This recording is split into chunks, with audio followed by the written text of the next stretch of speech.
To all dear students in Sikarwar commerce institute. बेटा last videos में हमने methods of valuation of goodwill देखी कि गुडविल का कैलकुलेशन किस प्रकार होता है। इस वीडियो में हम गुडविल की जर्नल एंट्रीज पर डिस्कशन करने जा रहे हैं।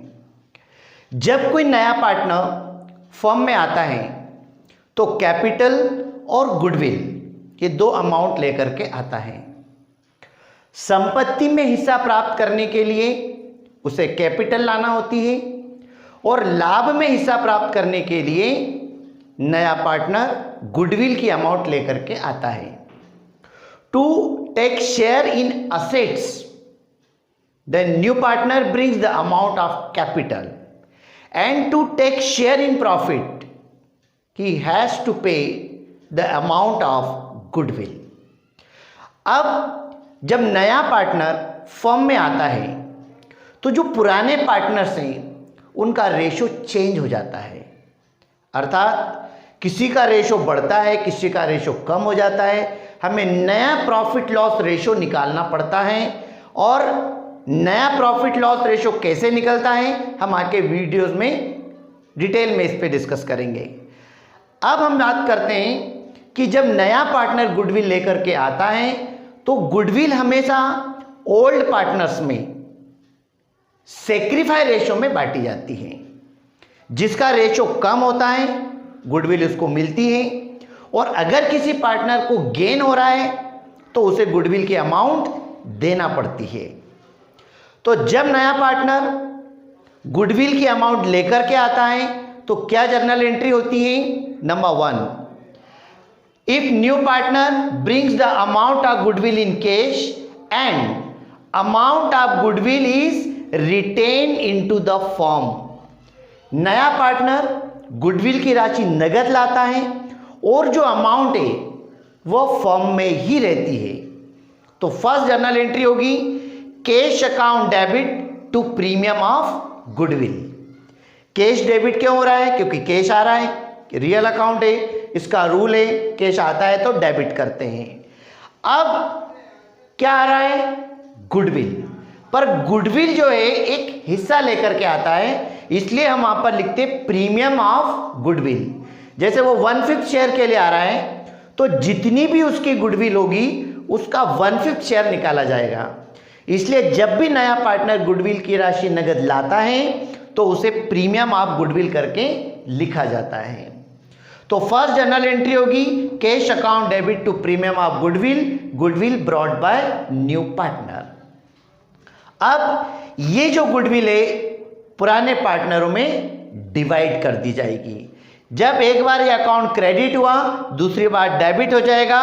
Premium of goodwill account debit to old partners capital account और sacrificing partners capital account.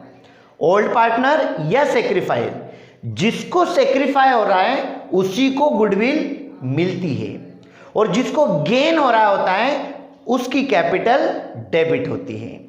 Right? तो इस प्रकार जब नया पार्टनर गुडविल की राशि नगद लाता है, राशि फर्म में ही रहती है, तो पहली entry cash account debit to premium of goodwill और दूसरी entry premium of goodwill account debit to old partners capital account.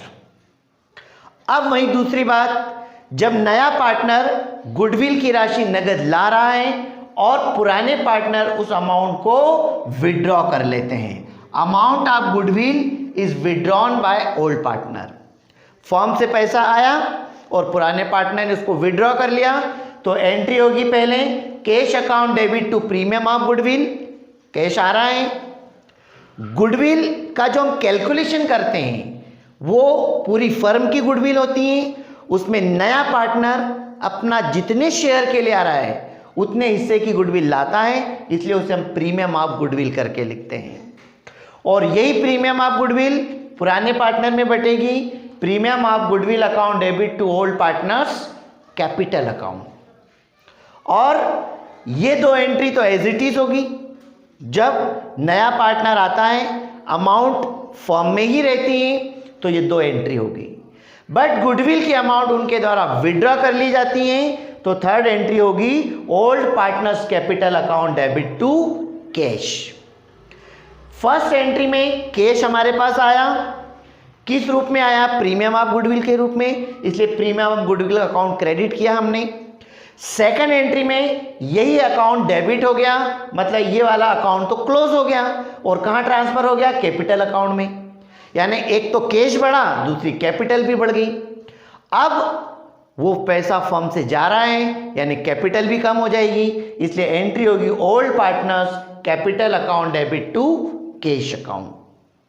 तो बेटा ये दो कंडीशन थी कि जब पार्टनर गुडविल की अमाउंट नगद लाता है, राशि फर्म में ही रहती है, तो ये दो एंट्री होगी, और अगर इसे पार्टनर विड्रॉ कर लेते हैं तो थर्ड एंट्री और होती है। इस प्रकार नेक्स्ट वीडियो में बेटा हम इन्हीं जनरल एंट्रीज को विद प्रैक्टिकल प्रॉब्लम हम सॉल्व करेंगे।